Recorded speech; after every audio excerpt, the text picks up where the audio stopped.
Il piccolo field recorder di casa Zoom LF3 è un registratore piccolo, portatile e robusto e soprattutto registra a 32 bit float, quindi possiamo dimenticarci di regolare i livelli del gain e registrare con tutta serenità, non c'è pericolo di clipping o di registrare con livelli troppo bassi.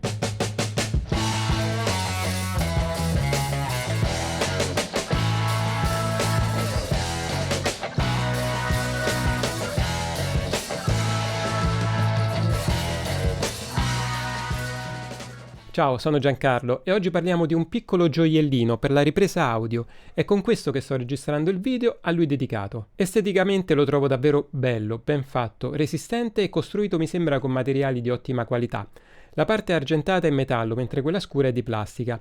Piccolo, compatto e leggero, le sue dimensioni sono 75x77,3 x 47,8 mm, per un peso di soli 242 grammi, batterie incluse.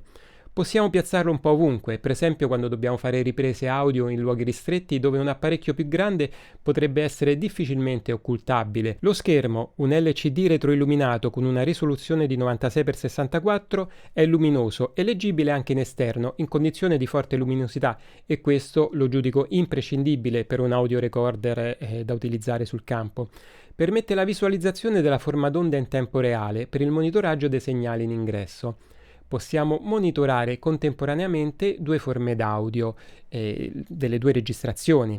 Dispone di due ingressi XLR con un rumore davvero basso, ci attestiamo sui meno 127 dB EIN, equivalente input noise. È dotato degli stessi doppi convertitori ED e preamplificatori presenti in tutta la serie F, come il fratello maggiore F6. La particolarità di questo recorder è che registra con un'ampia gamma dinamica, grazie al Dual AD, i due convertitori per input che registrano a 32 bit float.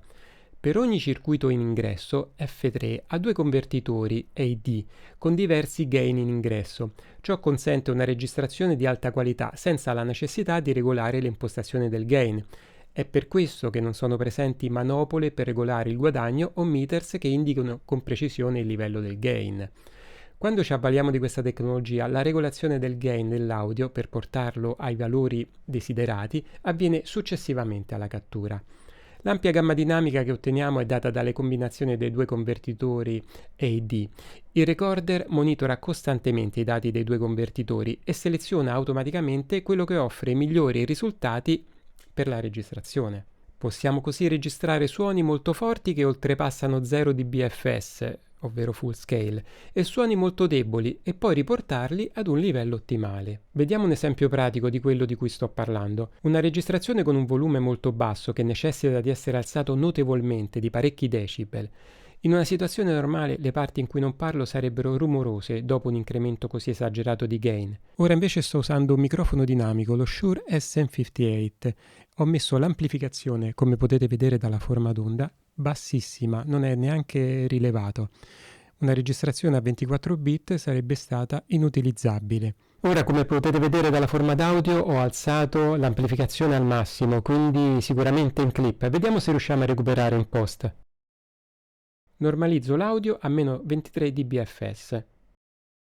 Ora, come potete vedere dalla forma d'audio, ho alzato l'amplificazione al massimo, quindi sicuramente in clip. Vediamo se riusciamo a recuperare in post. In una situazione come questa, in cui parlando forte o urlando a 24 bit sarei andato irrimediabilmente in clipping, qui posso recuperare perfettamente l'audio. Ecco, questa è la prova con lo Shure SM7B.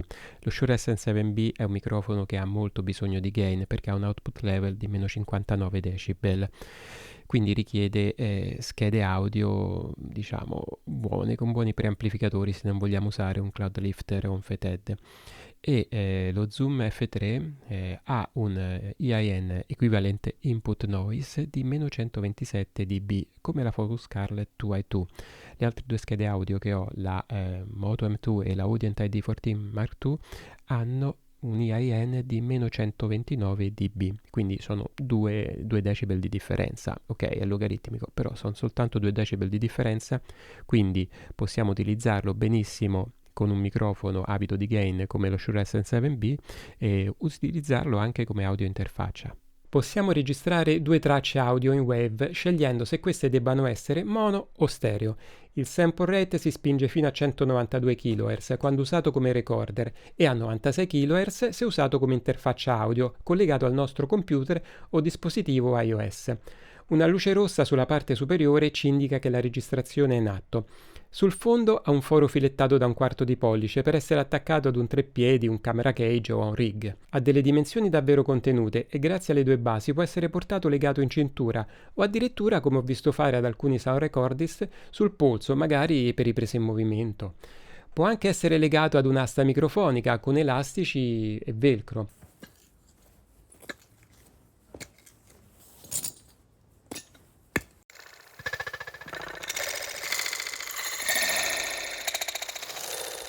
I due piedini di metallo possono essere d'ostacolo nel caso volessimo fissare tramite il foro filettato sul fondo dell'F3 questo su una superficie piatta. In questo caso conviene utilizzare un braccio o un adattatore come quelli della Manfrotto. I piedini, o meglio le barrette sul fondo, hanno degli inserti di gomma antiscivolamento molto efficaci e questo lo trovo ottimo perché evita che scivoli se appoggiato su superfici lisce, colpito magari inavvertitamente. Nella parte anteriore troviamo due ingressi XLR per registrare le tracce corrispondenti. Possiamo collegare i microfoni dinamici o a condensatore, andando ad impostare nel menu alla voce sorgente. Possiamo commutare l'alimentazione Phantom tra più 24 e più 48 volt, a seconda del voltaggio richiesto dai microfoni. I connettori XLR sono bloccabili, non come lo Zoom H6. Questo è buono. Mixer e altre apparecchiature di livello linea possono essere collegati utilizzando cavi con connettori XLR. Dobbiamo impostare la sorgente ingresso su linea. L'ingresso diretto di chitarre passive e bassi non è supportato, bisogna collegare questi strumenti tramite un mixer. Ogni ingresso può essere attivato o disattivato e per ciascuno singolarmente possiamo applicare l'HPF, il filtro passa alto che taglia le basse frequenze per ridurre il suono del vento, i pop vocali e altri rumori.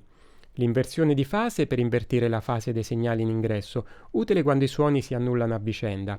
Applicare il delay se vi sono differenze di tempo tra i suoni in ingresso. I tipi di sorgenti selezionabili in ingresso sono 4. Mic per un microfono o altro apparecchio con un basso livello in ingresso. Mic a più 48 volt per apparecchiature con ingresso di linea microfonico che richiedono l'alimentazione Phantom, come è il caso di questo microfono qui. Linea per apparecchiature di livello linea. Il livello in ingresso sarà ridotto di 20 decibel rispetto a quando è selezionato mic o mic con più 48 volt. Linea a più 48 volt per apparecchiature con ingresso di livello linea che richiedono l'alimentazione Phantom. Su un lato, oltre ai 3 pulsantini per mettere in play pausa o stoppare la riproduzione e accedere al menu, abbiamo una porta USB di tipo C, che oltre a fornire energia serve per collegarlo con connessione USB 2.0 high speed ad un computer Mac o Windows o dispositivo iOS e utilizzarlo quindi come interfaccia audio, dando la possibilità di loopback e direct monitoring. Il loopback permette di registrare l'audio del nostro computer separatamente, quindi su una traccia separata rispetto a quella sulla quale registriamo per esempio il nostro microfono. Questa a cosa ci può essere utile? Per esempio quando vogliamo commentare un video o registrare la nostra voce separatamente dall'audio di un gioco al quale stiamo giocando in streaming o per commentare video su YouTube mentre si sente l'audio originale del video su YouTube. Far sentire l'audio di un video o un'applicazione mentre siamo in una video call e via dicendo. Il direct monitoring invece consente di ascoltare il segnale in ingresso dell'interfaccia con una latenza prossima allo zero, cioè senza ritardi. Prende il segnale d'ingresso sull'interfaccia e lo invia direttamente alle cuffie, oltre che alla nostra DAW. Utilizziamo un cavo USB che supporti il trasferimento dati. Per utilizzare il formato 32 bit float dobbiamo verificare che l'F3 sia aggiornato alla versione 2.0 o superiore e dobbiamo verificare che il computer o altro dispositivo al quale lo colleghiamo supporti il formato a 32 bit float. Prima di collegare l'F3 a cuffie o diffusore è bene abbassare il livello del volume delle cuffie a valori prossimi allo zero per non correre il rischio di danneggiare l'udito con picchi di volume magari inaspettato. Abbiamo poi l'alloggiamento per il supporto di registrazione. L'F3 registra su supporti micro SD HC da 4 a 32 GB e micro SD XC da 64 GB fino a una capienza massima di 1 tera. I file audio pesano molto meno dei file video per chi è abituato a fare riprese video di qualità. La ripresa con 32 bit float ovviamente pesa di più di un file della stessa durata ma registrato magari a 24 bit, perché le quantità di informazioni registrate sono superiori. Con una scheda da 1 tera possiamo registrare oltre 180 ore di audio alla massima frequenza di campionamento profondità bit possibile. Il dispositivo può essere controllato fino ad una distanza massima di 10 metri tramite la F3 Control App per iOS e Android, se acquistiamo l'adattatore Bluetooth Zoom BTA One, che costa 40 euro, non poche. Avrei preferito che fosse già integrato senza bisogno di spendere altri soldi. Al giorno d'oggi viaggia tutto tramite app e wireless, se possibile. E inoltre aggiungere una carta che sporge un poco e che magari è suscettibile a rotture in un recorder così ben fatto e pulito, lo avrei evitato.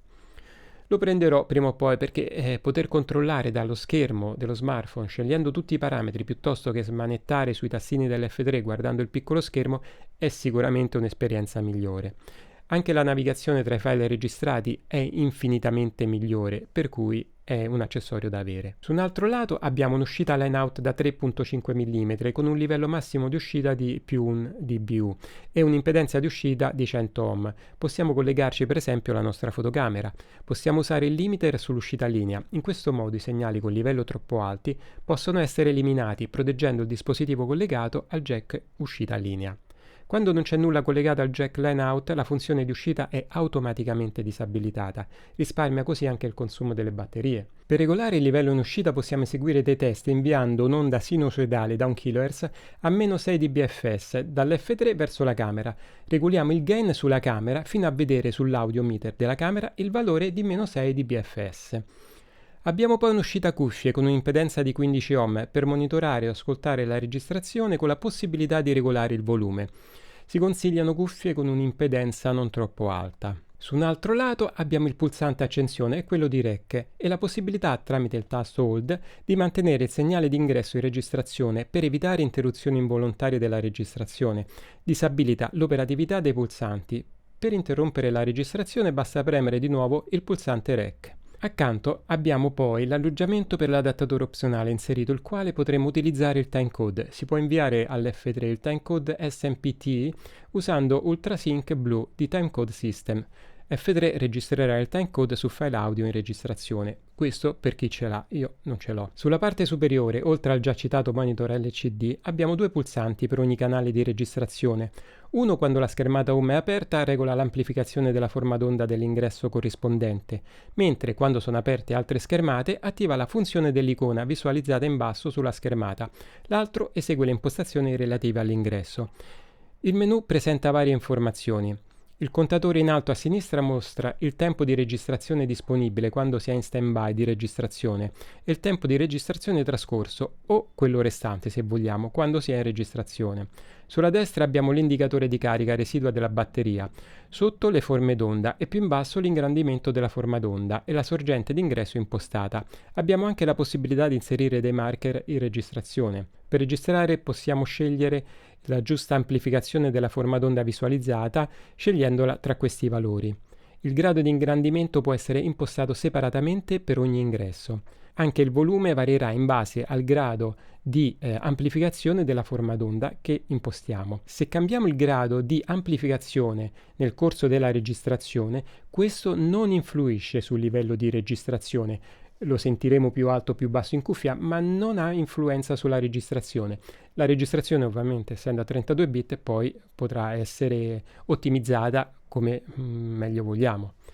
La profondità di bit durante la registrazione è sempre a 32 bit float, ma si possono selezionare diverse frequenze di campionamento: 44,1 kHz, 48, 88,2, 96 e 192 kHz. Quando è selezionato quest'ultimo, il delay è disabilitato.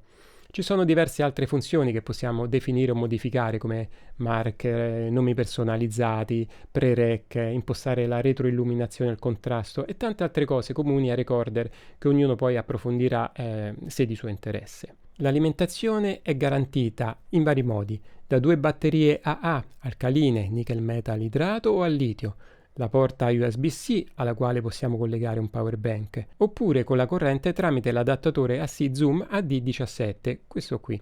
Lo avevo perché può essere utilizzato con diversi recorder Zoom come l'H1, H5, H6 e via dicendo, dal costo di circa 11 euro.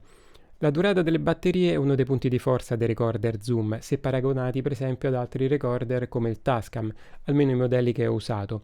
Utilizzando due batterie ricaricabili agli ioni di litio di tipo AA e registrando a 32 bit float, dando alimentazione phantom ad un microfono, si raggiungono le 6-7 ore, non male. I tempi di accensione sono molto rapidi e questo è pregevole. Interferenze non ne ho rilevate, sicuramente più immune rispetto agli handy recorder di casa Zoom come l'H6. Il prezzo è un po' variabile in base ai periodi, ora si trova a circa 310 euro. Lati negativi. Da un punto di vista costruttivo è stato rilevato da più parti come la porta del vano batterie sia di plastica all'apparenza non molto resistente e qui infatti io avrei fatto qualcosa di più consistente. Uno dei lati negativi è anche il fatto che gli ingressi sono XLR e non combo. I combo permettono l'ingresso sia XLR che TRS, come per esempio sull'H6. Inoltre l'ingresso è solo di tipo XLR e non abbiamo un ingresso microfonico da 3,5, come per esempio sul Tascam DR60D Mark II. Possiamo ovviare a questo adottando un accessorio di casa Rode, il VXLR o il VXLR Pro. Io ho usato solo il primo perché mi è capitato con altri recorder che avevano solo ingresso XLR di dover entrare con un segnale proveniente per esempio da un microfono shotgun come Rode VideoMic NTG. Il VXLR è un adattatore mini jack TRS femmina da 3,5 a XLR maschio per collegare i microfoni con un'uscita da 3,5 ad un dispositivo di registrazione con ingressi XLR. Non è compatibile con i microfoni che richiedono un'alimentazione. Per questi bisogna utilizzare il VXLR Pro, che utilizza al suo interno un trasformatore per convertire un segnale non bilanciato in un segnale bilanciato. È quindi ideale per collegare un microfono con un output non bilanciato al mixer o all'interfaccia. Converte anche l'alimentazione Phantom da 12 o 48 volt in alimentazione plug-in da 4 volt, consentendo quindi a microfoni come Videomicro o VideoMic Go di essere alimentati dai dispositivi XLR. Il VXLR costa poco meno di 10 euro, mentre il VXLR Pro sta sui 45 euro. C'è anche il cavo adattatore della Daiti, il V-Link, che converte la Phantom Power ad un 3.5 plug-in power signal e costa sulle 50 euro. Come potete vedere invece questa è una registrazione che effettuiamo con il Rode VideoMic NTG che ha un cavo da 3.5, quindi con una prolunga. Arriviamo e qui abbiamo inserito, come potete vedere, l'adattatore. Questo recorder ha due ingressi, per cui se abbiamo bisogno di collegare più microfoni e registrare più fonti sonore, dovremmo orientarci su altro. Per stare in casa Zoom si potrebbe prendere in considerazione un multitrack come lo Zoom F6, con 6 input e un'interfaccia, comandi e display sicuramente di livello superiore, ma costa il doppio e non so fra quanto potrebbe magari uscire la versione successiva. Se non avete bisogno di più ingressi, l'F3 credo che vada più che bene. Altra alternativa è il Tascam X8, ma la forma somiglia più ad uno Zoom H6 o H8 a 32 bit float, e insomma due cose diverse a mio avviso. Il menu non è il massimo da un punto di vista della navigazione, così come i pulsanti sono un po' piccoli e ravvicinati, ma non si può avere tutto. Se vogliamo che sia il più compatto possibile, dei compromessi si dovranno pure accettare. La registrazione float a 32 bit è ormai in voga nell'ultimo periodo e rappresenta sicuramente in certe situazioni un valore aggiunto notevole. Pensiamo alla situazione di un videomaker one man band che deve pensare alla ripresa, all'audio, alle luci o comunque a diverse di queste cose. Ebbene, non doversi occupare dei livelli audio non è poca cosa. Oppure ci sono situazioni live in cui i livelli sonori possono fluttuare spesso e rapidamente. Senza preoccuparci di clippare, in post potremo lavorare sui livelli audio rendendoli ottimali. Non preoccuparci dei livelli di gain da impostare, ma ragionare solo in termini di amplificazione può sembrare strano per chi non ci è abituato, ma la tecnologia progredisce. Un consiglio: per allungare i tempi di registrazione quando usiamo l'alimentazione tramite batterie, disattiviamo, come ho fatto io, il canale che non usiamo e impostiamo il formato di registrazione su mono. Attenzione ad una cosa: il massimo input level del recorder su mic è di più 4 dBu, che non è tantissimo, per cui suoni estremamente forti potrebbero andare in clip. In altre parole, Non è adatto per riprendere la partenza di un razzo spaziale, per questo ci sono altri recorder più costosi e performanti. Bene, se avete trovato interessante il contenuto di questo video lasciate un like e iscrivetevi al canale. Ci vediamo alla prossima!